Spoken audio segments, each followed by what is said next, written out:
আজকে এখানে পিরোজপুর জেলা বিএনপির নবগঠিত আহ্বায়ক কমিটি এবং বরগুনা জেলা বিএনপির নবগঠিত আহ্বায়ক কমিটি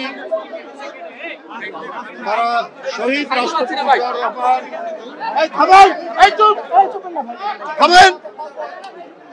নবগঠিত কমিটি মহান স্বাধীনতার ঘোষক শহীদ প্রেসিডেন্ট জিয়াউর রহমানের মাজারে পুষ্পস্তবক অর্পণ এবং ফাতিহা পাঠ করলেন। আমাদের এখানে ছিলেন আমাদের দলের সংগ্রামী ভাইস চেয়ারম্যান জনাব নুরুল ইসলাম মনি ভাই, বরগুনা জেলা বিএনপির আহ্বায়ক নজরুল ইসলাম মোল্লা, হুমায়ুন হোসেন শাহিন সহ আরো কয়েকজন নেতৃবৃন্দ এবং পিরোজপুর জেলা বিএনপির আহ্বায়ক হয়েছেন নজরুল ইসলাম খান এবং সদস্য সচিব হয়েছেন কিসমত সহ আরো কয়েকজন নেতৃবৃন্দ আংশিক কমিটিতে তারা অন্তর্ভুক্ত হয়েছেন এবং আজকে এই মাজারে পুষ্পস্তবক অর্পণ করেছেন।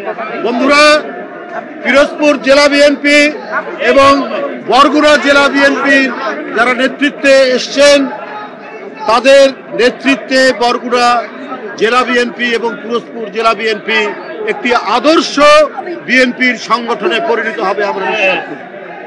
নজরুল ইসলাম মোল্লা এবং শাহিন দুজনই প্রতিষ্ঠিত দক্ষ আন্দোলন সংগ্রামে আপোষহীন ভাবে তারা কাজ করেছে। একইভাবে পিরোজপুরের নজরুল ইসলাম খান এবং কিসমত প্রত্যেকটি আন্দোলন সংগ্রাম, পুলিশি নিপীড়ন, নির্যাতন সহ প্রত্যেকটি কর্মসূচিতে তারা কাজ করেছে। তাদের নেতৃত্বে দল আশা করে পিরোজপুর এবং বরগুনায় একটি সুসংগঠিত সংগঠন হবে, শক্তিশালী সংগঠন হবে। সেখানে কোনো দখলদার, চাঁদাবাজ, কোন ধরনের সমাজ বিরোধীরা আশ্রয় পাবে না তাদের নেতৃত্বে। এটা দল প্রত্যাশা করে এবং ইনশাল্লাহ তারা সেইভাবে কাজ করে যাবে। আগামীতে জাতীয় নির্বাচন আসন্ন, জাতীয় নির্বাচন সমাগত, সেইখানে তাদের নেতৃত্বে দল এমনভাবে সুসংগঠিত করবে এবং জনগণের কাছে এমন আস্থা তারা তৈরি করবে যে আস্থা ধানের শীষকে জনগণ ভোট দিবে।